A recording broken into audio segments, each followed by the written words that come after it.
OU Media Day can only signal one thing, and that's fall camp is about to get underway. We'll have our observations from all of the media availability today and CBS Sports 1 through 131 rankings. We'll discuss that on today's episode of Locked On Sooners.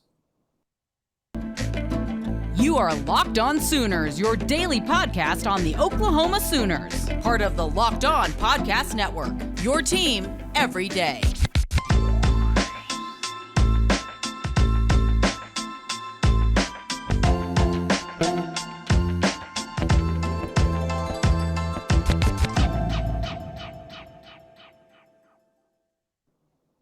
What's up, Sooner Nation? How you doing? Welcome to Locked On Sooners. Thank you for joining us, and thank you for making Locked On Sooners your first listen every single day. We're free and available on all podcast platforms, including YouTube. Go check it out over there.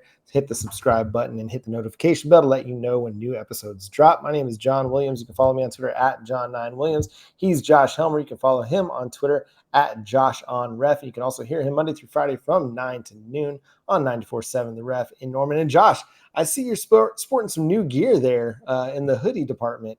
Yeah, check that out. The Oklahoma City Spark, the newest softball team in the WPF. That's pretty exciting stuff, man.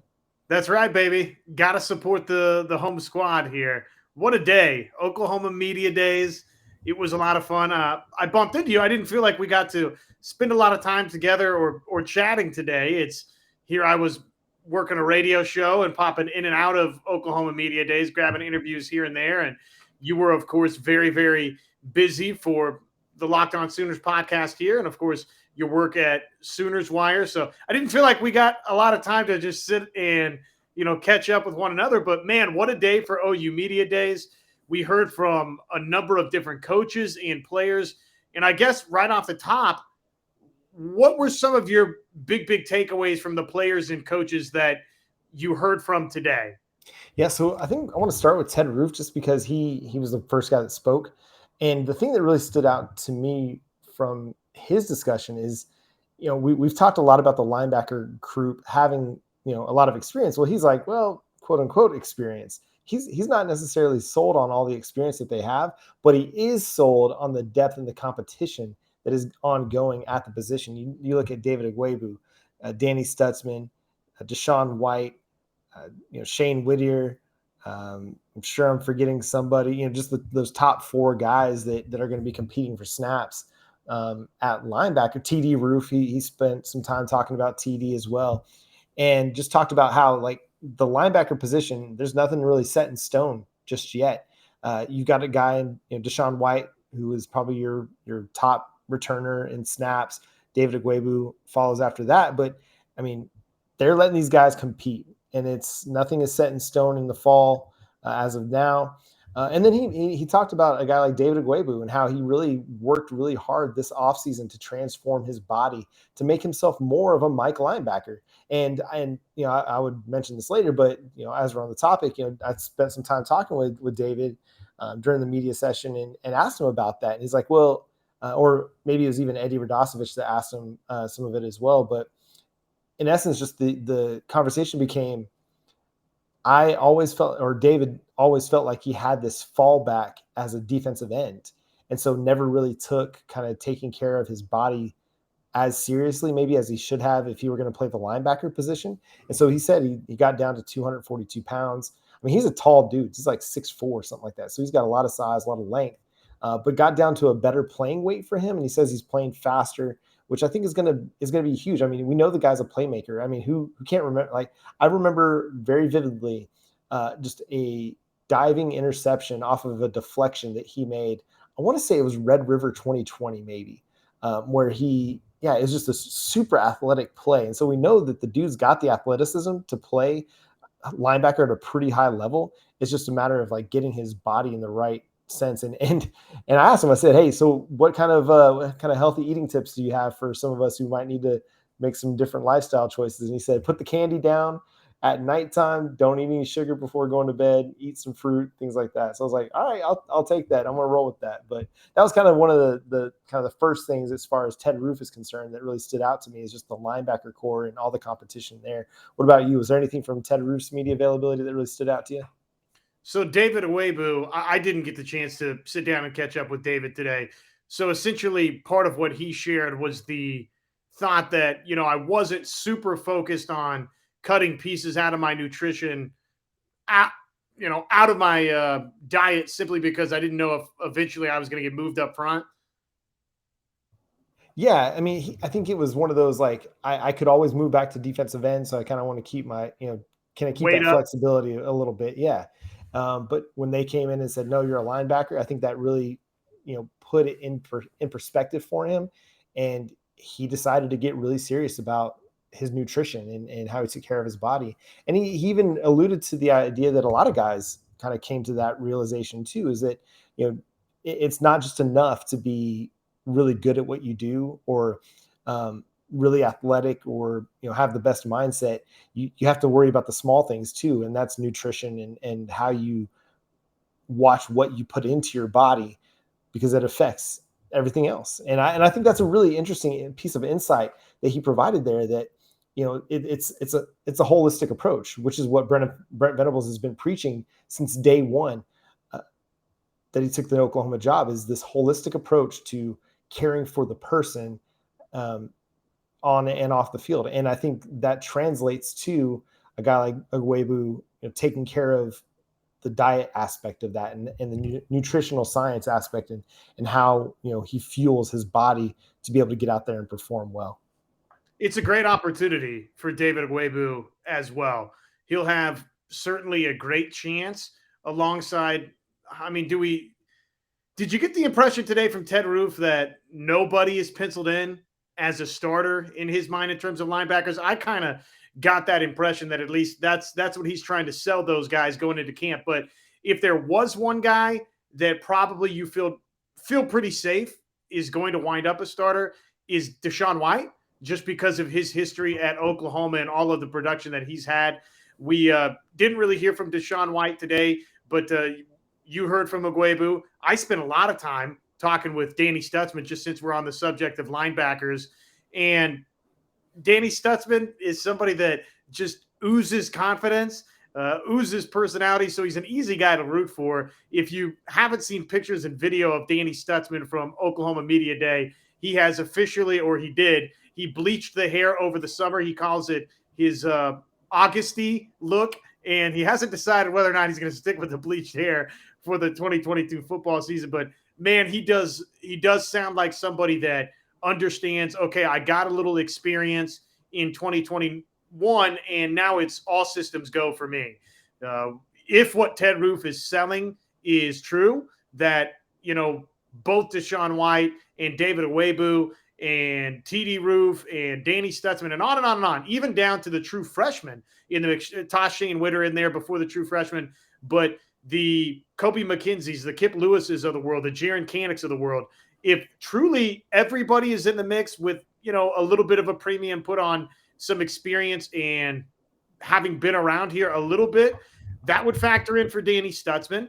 And the fact that, again, that's not totally locked up for maybe a DaShaun White or a David Ugwoegbu sets Danny Stutsman up to be that player that a lot of people, John, I think, feel like Danny Stutsman can be in 2022. I don't know how many publications you and I have sat here and talked about, or on the radio side that I've talked about with Chris Plank, where Danny Stutsman has been that popular breakout pick, not just defense, but just offense, defense collectively for Oklahoma. And talking to him today, I did get a sense of, okay, he wasn't going to outright say that, but I did get the just kind of impression that he feels like, yes, he's got a big chance in 2022 to be that type of breakout candidate for Oklahoma. Yeah, it's interesting. And I think you're onto something there. I think there's a reason why his name keeps coming up. I mean, he performed well in the spring game when he got opportunities in 2021. He performed well. It's just this veil. There's a cloud of doubt right now over how any of the depth chart really looks. I mean, there's very few positions where it seems like there's guys that are really solidified and set in stone. I mean, there's definitely some guys, but it seems like linebacker, they're just going to allow this competition to continue to take place throughout fall camp. And we should get some, and who knows, maybe it's one of those things that'll take place throughout the year. Like, maybe it's, week one, it's DaShaun White and David Ugwoegbu. maybe something happens, and in week 2 you get Danny Stutsman and TD Roof. Maybe it's one of those things they're just kind of going to look to see what's the best mix and match for all these guys to get everybody on the field and get everybody playing time. Because I mean, we know like it's a war of attrition. You run a lot of plays out there, guys get hurt. You're better served having guys that you can rely on, and you really only feel like you can rely on them if you get them out on the field. And I think, yes, competition is going to serve them well, but to me, if I'm making a guess right now, the hierarchy would probably be, DaShaun White, Danny Stutsman, David Ugwoegbu. But that, Stutzman and Ugwoegbu, that could be, that could flip flop. I mean, they could be 1A, 1B, and it's just going to depend on matchups and situations. I think that could be very, very well be the case. Maybe it's Ugwoegbu and DaShaun White on rundowns. Maybe it's, Danny Stutsman coming in on passing downs.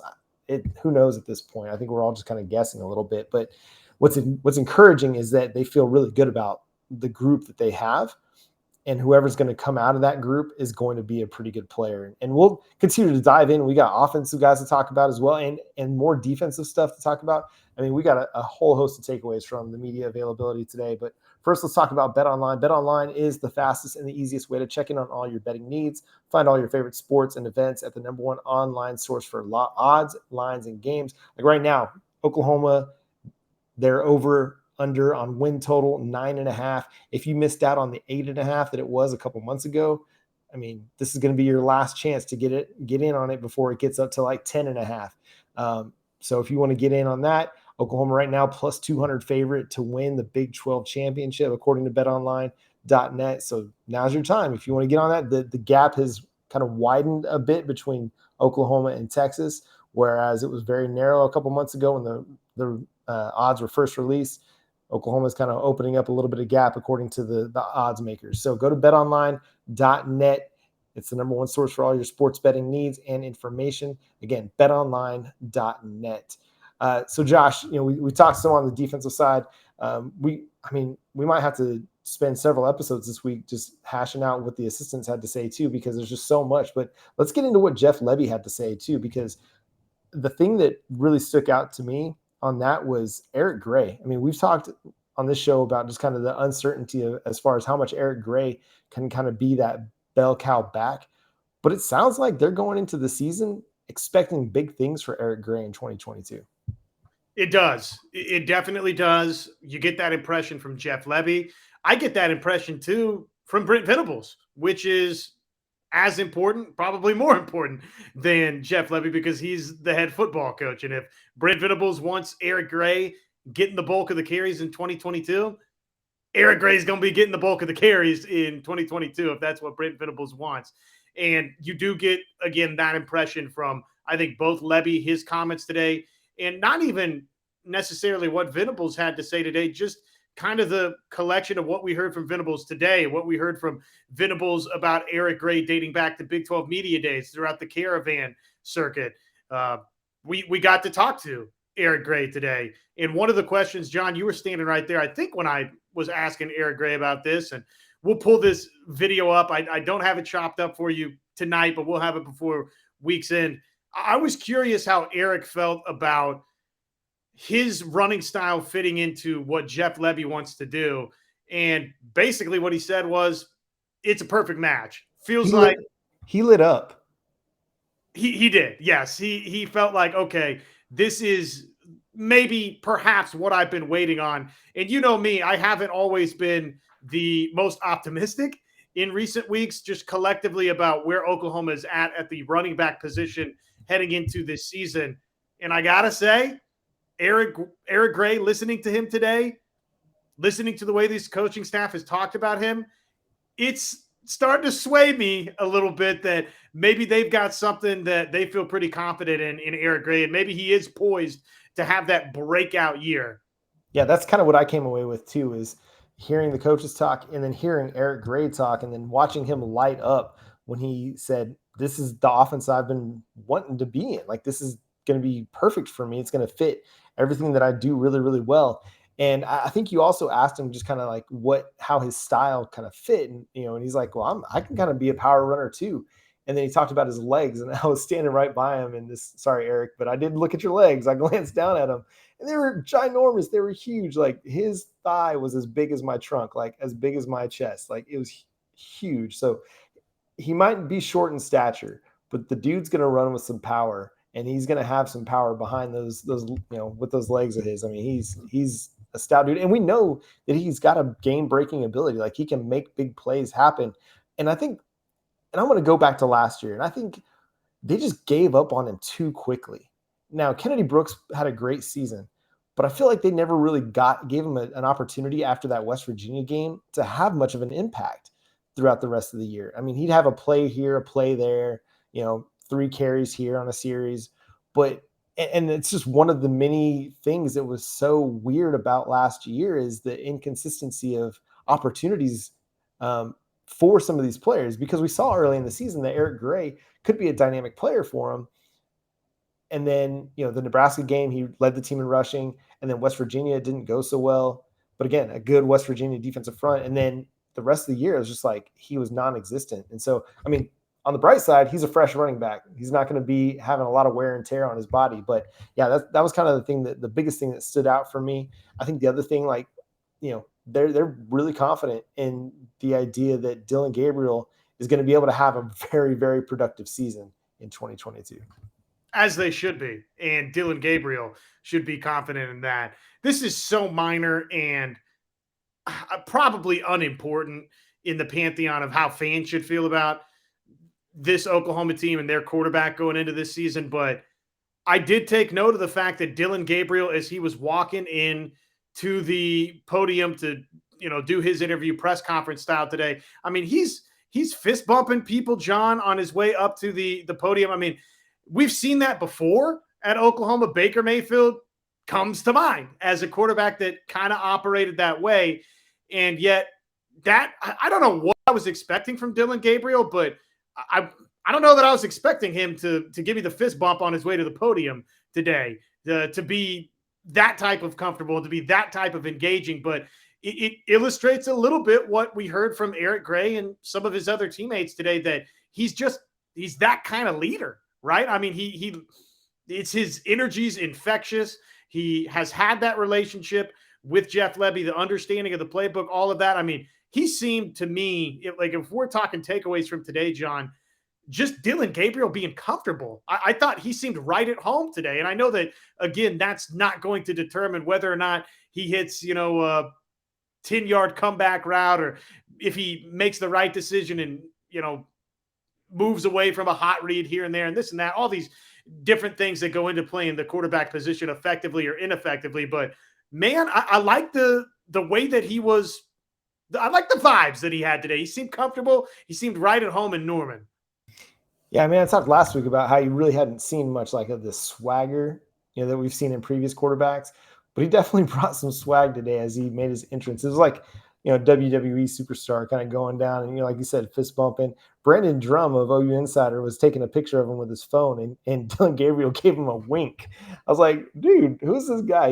He's just oozing confidence, and I think the right kind of confidence, not this, braggadocious, but he's, like you said, you mentioned it, comfortable, and I think that definitely resonates with his teammates. If your quarterback's comfortable with what everybody's supposed to be doing, what he's doing, it just creates a lot of confidence for everybody else down the line, down the roster. And I think that's a good thing. What about Brent Venables? This was a different Brent Venables than I think we've seen in his first, 9 months on the job with the Oklahoma Sooners. Yeah. What do you make of that? He has been described by some today as subdued. Is it just the wear and tear of, hey, I've done a lot of caravans and we just got done with Big 12 media days, and oh my goodness, we got another OU media day, and this is the most that he's been required from a media standpoint as a head football coach? I mean, welcome to the show as the head football coach. The request for you from a media standpoint, not even just a media standpoint. I think of that because, obviously we're in the media. And so I think of us, at the forefront of that, but just the obligations that you have, and part of that being your media responsibilities as a head football coach. That's a different world than what you've had before as a player, as an assistant coach. So I don't know if it's just the grind of all of that, or if it's, I mean, is it, hey, it's now we're getting serious. Brent Venables, not that we haven't gotten serious Brent Venables in, throughout the spring of the offseason or whatever, John, but I mean, it definitely was quiet, subdued. It was not, it was not blowing and going, Brent Venables, if I can steal his own phrase from Big 12 media days. And I don't know why that is. Is it just the fact that fall camp is here? And again, now it's time to crank up the serious meter. I don't know. Was he worn out? What do you make of it? So I have two theories here. One, they just had a big weekend party at the Palace. They had camp last week. And then, the viral video that went out, the reuse of the video from an earlier press conference this spring, and just all of the kind of the backlash, the kind of the media firestorm that created, unrightfully so. Potentially maybe did that affect just kind of the way he kind of views the media? Maybe he's being more reserved with what he says.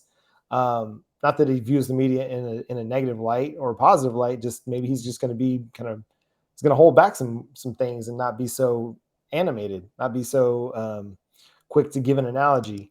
I hope not. That would be incredibly disappointing this early in his tenure. And, he's been so good so far. Yeah.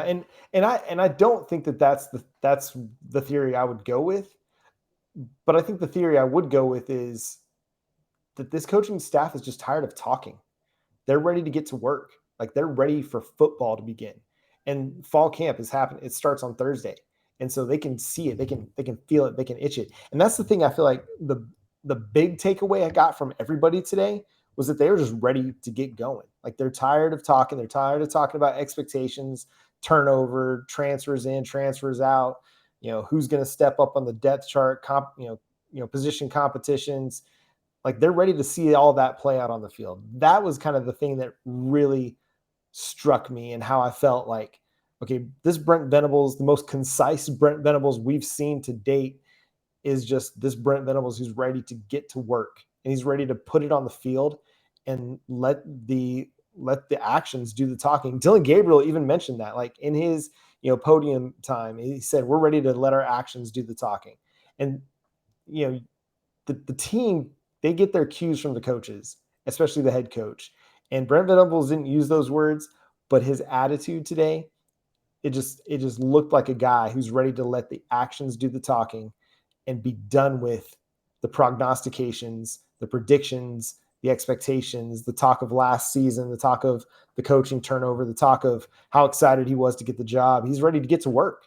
And that's the thing that really stood out to me about his time, and really just the whole day in general. And I mean, we've got so much more to break down because every assistant was available. Several players, were available. And we got a lot of things that we can touch on, and we'll continue to touch on that this week. Josh is going to talk to us about Homefield Apparel. Yeah, but before we end tonight's show, I think we got to talk about Theo Wiese, who talked to the media as well. Obviously, he's going to be gigantic, you would think, for 2022. And then I spent a good amount of time with Jay Velai, so I've got some thoughts there as well. But you are right. We love Homefield Apparel. You can see it in the backdrop there on the YouTube side. If you're watching along with us, John Williams, he's got the shirts right behind him. All sorts of retro gear, 15 different pieces in the collection. They've got T-shirts. They've got hoodies. They've got anything you would want, those retro marks, crew necks as well. Homefieldapparel.com. You can use our code LOCKEDONSooners at checkout to get 15% off your first order for new customers. That is Locked On Sooners, the code, our code at checkout over at homefieldapparel.com. So Theo Wiese has been one of the big storylines for Oklahoma's wide receivers this offseason. And let's just start here. I thought it was a positive sign that Oklahoma had Theo Wiese right there available, talking to everybody for OU Media Day. I mean, to me, we know this. I mean, he was a part of things throughout the spring, John. But again, that indicates to me no setbacks in the in-between for Theo Wiese. and he should be ready to go for this season, which is gigantic for OU. Yeah, I spent a little time talking with Theo, and great dude. Like, this is my first time to really get to chat him up a little bit. And I asked him, I was like, what was it like, getting back on the field for the spring game? And what was it like when you made that first catch? And here's what he told me. He's like, honestly, it all felt fake. Like, it didn't feel real to him that he was back on the field, back catching balls. And he says it was a blessing to be back out there.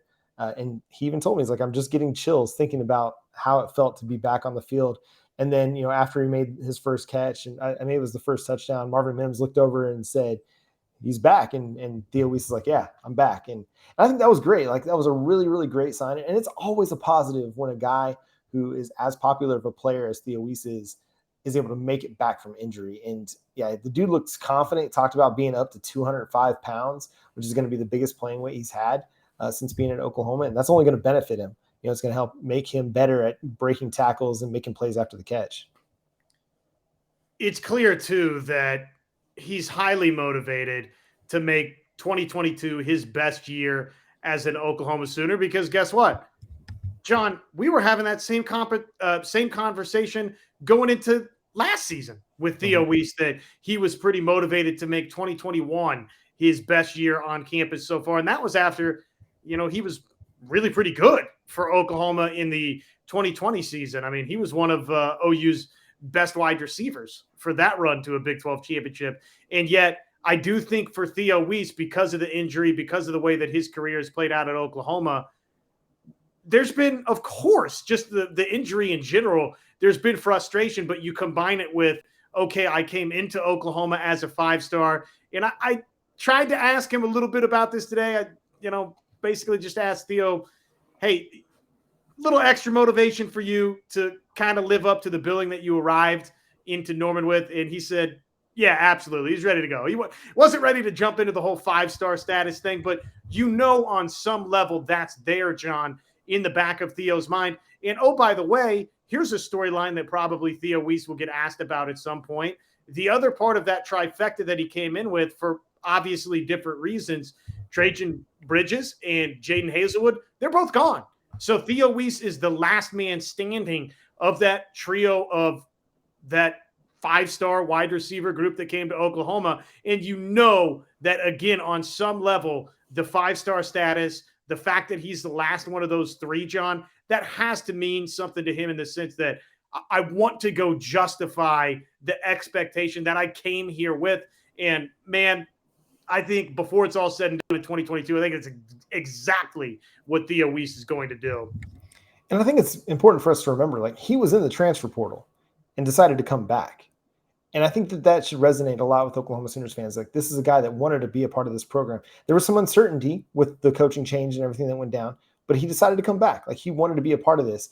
And again, 2 years ago, back in 2020, he tied with Marvin Mims for the team lead in receptions, tied with Marvin Mims for the team lead in first down receptions, according to Pro Football Focus. So he's one of your 2 best wide receivers. He should start on the outside alongside Marvin Mims. And I think he's going to have a great year. He showed he was back in the spring game. I mean, made some really great plays, had a big, the big touchdown reception.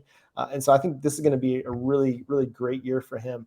Real quick, you wanted to talk about Jay Velai. I didn't get a chance to talk with him much. So what were some of your kind of big takeaways from meeting with Jay Velai? I just think he's impressive, man. I just think he's impressive. It was fun listening to him kind of rattle off all of the different coaches that he's worked with. Kirby Smart, Nick Saban, up and down. He's had a extensive history with a bunch of impressive people. And I know for Jay Velai, the question keeps coming back. Okay, well, you've kind of been all over the place. Why have you not settled down in one place? And why OU? He struck me as, man, he is really, really happy to be in Norman, Oklahoma right here and right now. And you know what? This was not something he and I discussed today, but just what Oklahoma's kind of starting to do on the recruiting trail, I think speaks volumes to the buy-in that Jay Velai is getting on the recruiting trail and what type of coach he's going to be at Oklahoma. I love to ask him, this was a pass defense, John, that quite frankly was not very good last season. And while I didn't necessarily phrase it in quite quite that light for Jay Velai. I basically just asked him, hey, now that you've had the film study in a spring and this and that to look back on what this team was like a year ago, what do you need to do better in 2022 to be the pass defense that you want to be? And really, John, it came down to pre-snap checks, right? Being aware of what the offense is going to do on a given play. He said, not thinking you know what they're going to do, knowing what the offense is going to do based on, tendencies you've seen in the film study. So I thought that was pretty interesting that really they're putting a heavy emphasis on everything from a defensive back standpoint, and particularly, obviously, since it's Jay Velai, corners and nickel backs, what happens pre-snap? I mean, that is going to be an incredibly important puzzle piece for Oklahoma on how they defend the pass in, 2022 and beyond, just based on what Jay Velai was saying today. Yeah, you can win a lot of reps and win a lot of snaps just by knowing what you're supposed to be doing, what the offense might do in pre-snap, just based on their formations and tendencies. And so that's a huge part of the game, the mental game. We always talk about the twitchiness and the footwork and the technique, but a lot of it starts up top in the head and being able to know the route capabilities of the guy lining up across from you. And so that's going to be really interesting to see how that all plays out. I mean, he's having a really good recruiting run right now too. He got Josiah Wagner a couple weeks ago. Oklahoma keeps getting projections for another 4-star cornerback in Makari Vickers. So things are really looking up for Jay Velai, and it's definitely going to be one of those guys to continue to follow.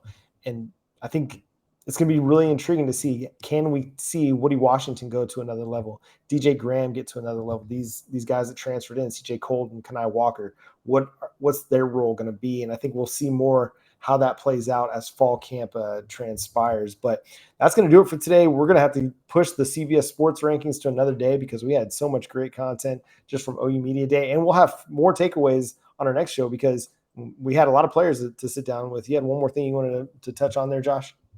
No, just scratching the goatee here before we say goodbye. Cool. Sorry about that. No, we've got a ton more this week, obviously, that we'll continue to share from Oklahoma Media Days. We'll chop up some videos and share that on the YouTube side. Obviously, we'll have audio on the podcast side for you to pass along throughout this week. I mean, we are just scratching the surface of OU Media Days. There's so much we can get to on the assistant coaches side, John. So it's going to be a fun week right here on Locked On Sooners. And man, we can officially say, though technically it's later this week, because OU Media Days is behind us, fall camp, it is here, baby. Yeah, football is back. And that's going to do it for today's episode of Locked On Sooners. Make sure you're tuned in wherever you get your podcasts. We're free and available on all platforms. I've been up since 3 o'clock this morning. We're pushing 20 hours of awake time. Yeah, right get now some sleep after my trip to Norman and back to Eastern Oklahoma. So you can check out Locked On Sooners wherever you get your podcasts. It's free and available on all platforms and on YouTube. Go subscribe to the channel over there. We're pushing, we're well over 2,300 subscribers now, trying to get to 2,500 or more by the time the 2022 season starts. So help us reach our goal.